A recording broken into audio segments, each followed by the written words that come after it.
Au sommaire de cette édition, le secrétaire général de l'ONU, Antonio Guterres, est arrivé ce mardi à Bamako pour passer la journée internationale des casques bleus aux côtés de la mission de l'ONU au Mali. En Angola, le système judiciaire est paralysé depuis ce lundi par une grève des personnels de justice qui va durer 5 jours.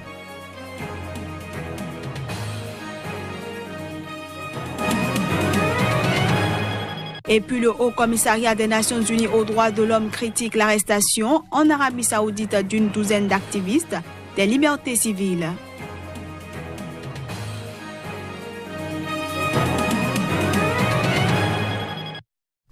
Merci de prendre ce rendez-vous de l'information sur Sika TV. À toutes et à tous, bienvenue.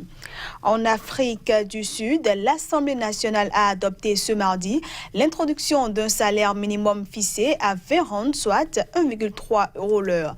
L'ANC, le parti au pouvoir, a salué une décision historique qui va protéger des millions de travailleurs vulnérables qui gagnent actuellement bien moins que le salaire minimum. Cependant, le texte qui doit encore être approuvé par la Chambre haute du Parlement prévoit des exemptions pour des employeurs qui n'ont pas les moyens de payer. Il est à noter que le salaire minimum mensuel de 3 500 rands bénéficiera notamment à 70% des travailleurs agricoles qui touchent moins de 2 000 rands et à 90% du personnel de maison qui gagne moins de 3 120 rands selon le parti de feu Nelson Mandela. Et pendant que le principal parti d'opposition, l'Alliance démocratique, a voté contre le test, estimant qu'il va se traduire par d'importantes pertes d'emplois, le parti de gauche radical des combattants pour la liberté économique a estimé que le montant du salaire minimum était trop faible. Le secrétaire général de l'ONU, Antonio Guterres, est à Bamako pour passer la journée internationale des casques bleus aux côtés de la mission de l'ONU au Mali. Cette mission est la plus périleuse des opérations actuelles des Nations Unies. Cette visite du secrétaire général de l'ONU s'inscrit dans un contexte sensible à 2 mois de l'élection présidentielle. Suivons un extrait de ses propos. Aujourd'hui, dans ces 4 pays, et notamment ici au Mali, vous travaillez dans un cadre où la paix n'est pas assurée. Vous travaillez dans un cadre où il y a des groupes terroristes qui ne respectent rien et personne. Vous travaillez dans un cadre où il y a des trafics de drogue, d'êtres humains, d'armes. Je tiens aussi à vous dire que nous travaillons pour garantir une effective solidarité internationale à la force du G5 Sahel. Je rends hommage aux 5 pays du Sahel qui ont su assumer eux-mêmes le leadership face aux défis énormes auxquels ils font face. Mais il faut que la communauté internationale comprenne qu'elle doit assurer aux pays du G5 Sahel un appui, mais un appui qui soit prévisible, un appui qui soit garanti et un appui qui puisse permettre la stabilité de la construction de la force du G5 Sahel et l'efficacité de son travail pour la protection de la paix dans cette région. La paix au Mali est un facteur de sécurité à l'échelle globale et il faut que le monde le comprenne et il faut que le monde vous appuie sans condition. En Angola, le système judiciaire est paralysé par une grève des professionnels de justice et ce pour des hausses de salaire. Les détails. Grève dans le secteur de la justice en Angola. Comme lors des récentes grèves des enseignants et les personnels de santé, les fonctionnaires du service public de la justice exigent des hausses de salaire, de meilleures conditions de travail et une réforme de leur plan de carrière. Ce mouvement de protestation, qui concerne les greffiers et les officiers d'état civil, mais pas les magistrats, doit se prolonger jusqu'à vendredi. La grève affecte l'émission des cartes d'identité, les dossiers de naissance ou de mariage, les procès et toutes les audiences de tous les tribunaux du pays. Notre grève va prendre fin ce vendredi et si nos revendications ne sont pas prises en considération par le ministère de la Justice, nous nous mettrons en grève au mois d'août de cette année et cette fois-ci, on n'aura pas droit au service minimum comme le service funèbre. Nous fermerons tous les services comme nous l'avons fait lors de cette première phase. Estamos a pensar realizar a conferência de imprensa, creio que na sexta-feira próxima. Nous pensons organiser une conférence de presse vendredi prochain à 12h, dès la fin de la première phase de la grève. Une conférence de presse pour communiquer au public en général que c'était juste la première étape puisque nous ne sommes pas arrivés à un accord et la population doit être alertée que la seconde phase sera pour 2 semaines.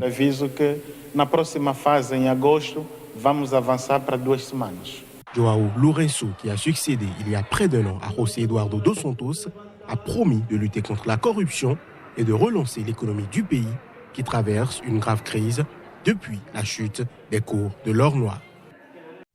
Ce journal se poursuit dans le sud de la Tunisie. Le premier procès instruit par l'instance chargée de rendre justice aux victimes de la dictature s'est ouvert ce mardi à Gabès.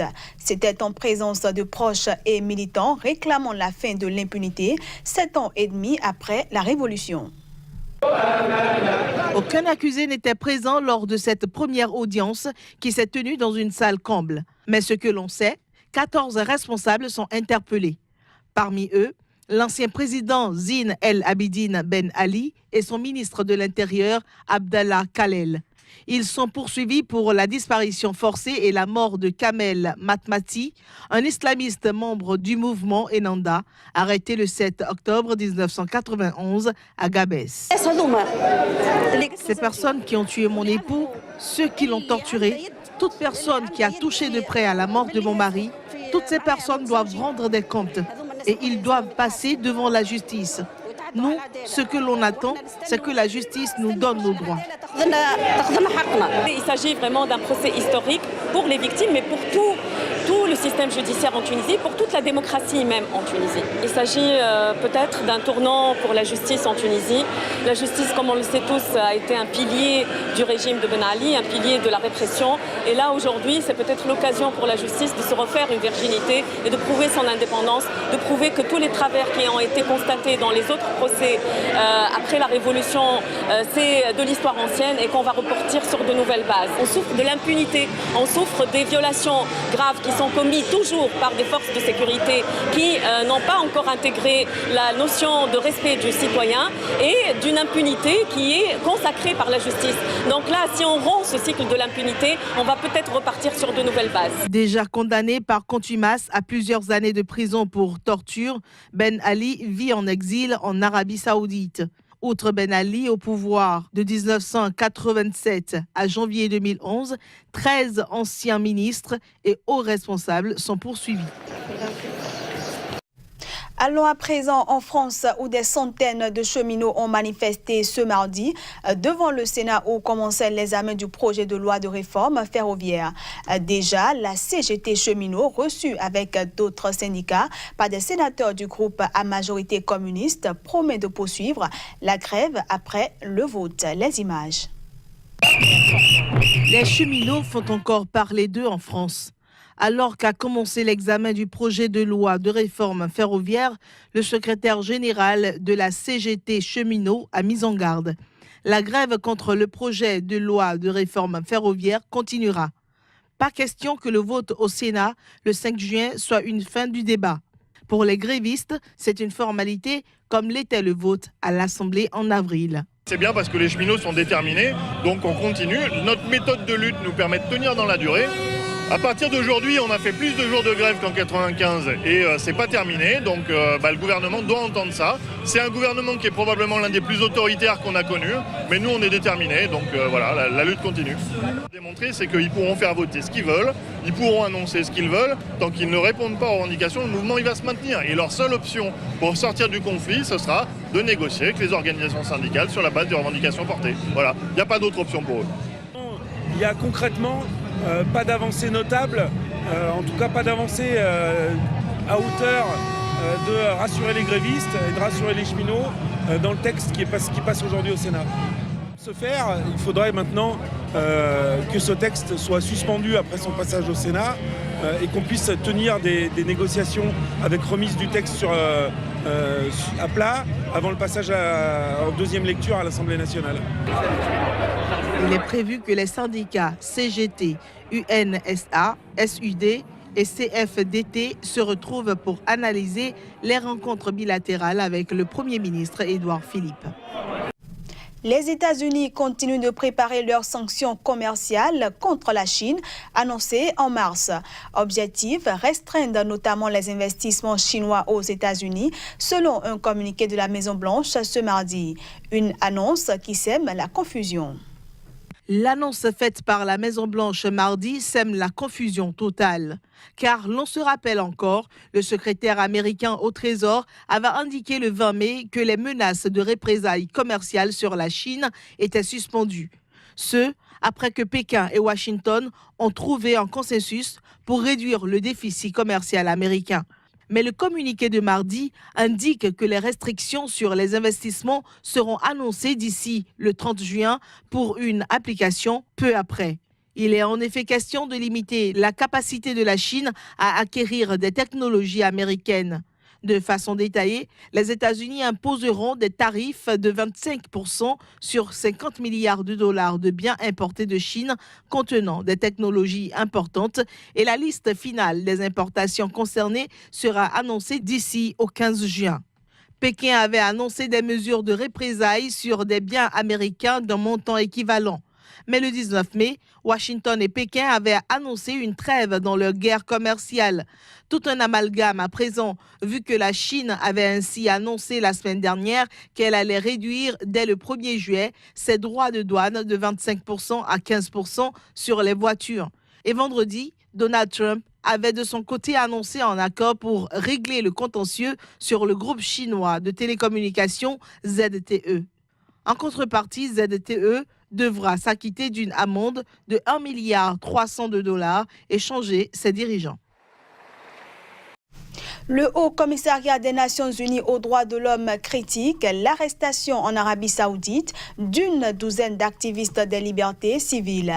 Les autorités saoudiennes ont libéré 4 militants arrêtés, mais en ont arrêté un autre. Au moins 11 militants ont été arrêtés la semaine dernière en Arabie Saoudite. La plupart sont identifiés par des groupes de défense des droits de femmes militantes.